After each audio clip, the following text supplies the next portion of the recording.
Halo, permisi Kak, bisa minta waktunya sebentar? Bisa Kak. Oke, jadi di sini saya ini ada tugas menulis nih Kak. Ya. Nah, jadi tentang ngebahas media sosial itu sebagai faktor pembentuk perilaku akademik. Oke, untuk pertanyaan pertama, bagaimana pengalaman kakaknya nih dalam menggunakan media sosial terkait kegiatan akademik di kampus? Pasti berkaitan, kayak misal kita mau belajar online nih, kita langsung nyari aja. Misal media sosialnya kita ambil aja TikTok ya. Dari TikTok. Oke. Kita nyari nih, kita mau belajar apa? Misal kalian kan dari bisnis ya. Oke. Belajar apa misalnya materinya?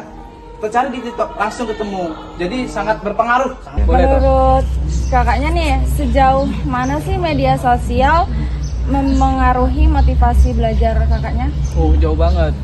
Asli jauh banget. Kalau saya bilang media sosial ini, apalagi sekarang ya, saya sendiri ini sedang ngikutin tren-tren dari TikTok itu yang belajar dikit, terus lebih banyak nge-game, lebih banyak itu sangat berpengaruh lah itu dari akademik saya juga.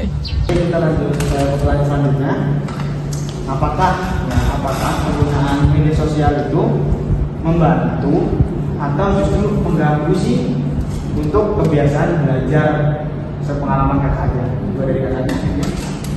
Sebenarnya kalau membantu sangat membantu, cuman pasti ada positifnya juga kan, negatifnya juga kan Kak. Karena kan sekarang tuh banyak banget yang disalahgunakan apa-apa tuh, misalnya kayak kita buat konten tuh maksudnya tuh bukan pada jalurnya, misalnya kayak kita kan di kebidanan gitu. Benar. Asal dokumentasi itu kita nggak boleh disebarluaskan, diupload videonya, karena kita juga kan harus menjaga privasi pasien. Benar. Bagaimana sih cara kakak-kakak sendiri itu mengatur waktu ketika penggunaan media sosial? Mungkin dari pengalaman kakaknya ya, ada apa? Kalau saya media sosial saya cukup aktif ya. Oke. Entah itu di Instagram, TikTok saya cukup aktif. Tapi untuk dunia pendidikan, terlebih saya di dunia kebidanan, karena kami banyak praktek, saya menggunakan media sosial saya untuk mencari tahu, karena kita yang namanya kita pelajar, kita butuh cari referensi di tempat-tempat yang mungkin kita nggak dapat materi di dosen, jadi kita bisa cari di jurnal, artikel ataupun podcast yang bermanfaat. Apakah kakak pernah merasa menunda tugas akademik karena terlalu lama menggunakan media sosial? Ceritain contohnya. Pernah sih. Dulu pas lagi itu ya, apa sih, ada pelajaran matkul apa itu, kalau nggak salah ya algoritma.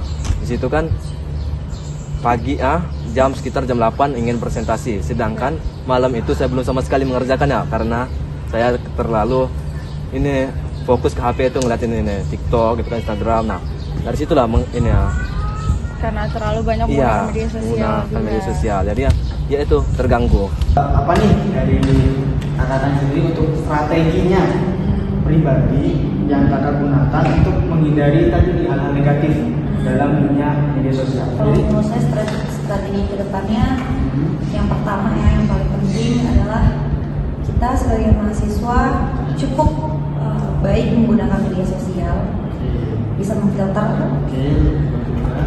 Terus kalau memang kita merasa kayaknya bakat saya di media sosial tuh banyak loh hal-hal yang bisa kita gunakan.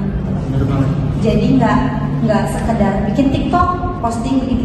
Kalau merasa diri kayaknya saya ada basic nih di media sosial, kembangkan di bidang pendidikan seperti itu. Jadi kita bisa memfilter tuh. Kalau kita cuma media sosial scroll TikTok, dunia pendidikan berantakan.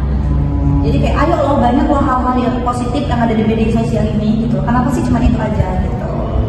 Ya. Bagaimana sih saran dari kakaknya sendiri dalam menggunakan media sosial itu secara produktif di dalam dunia akademik atau dalam mahasiswa lah? Kalau menurut saya sih perbanyak kita nonton YouTube ya, karena YouTube itu videonya lebih panjang. Oke, durasinya jadi lebih kalau panjang ya. memang kalau kita scroll TikTok itu lebih menarik. Oke. Tapi kalau YouTube itu lebih lengkap. Jadi kita mau mencari pengetahuan tentang akademik itu lebih lengkap. Jadi saran saya perbanyak mencari hal-hal yang berbau akademik di YouTube. Saran saya. Terima kasih Kak ya atas jawabannya. Terima kasih atas waktunya juga Kak ya. Baik, terima kasih, mungkin cukup kan di kali ini Kak ya. Iya. Terima kasih banyak.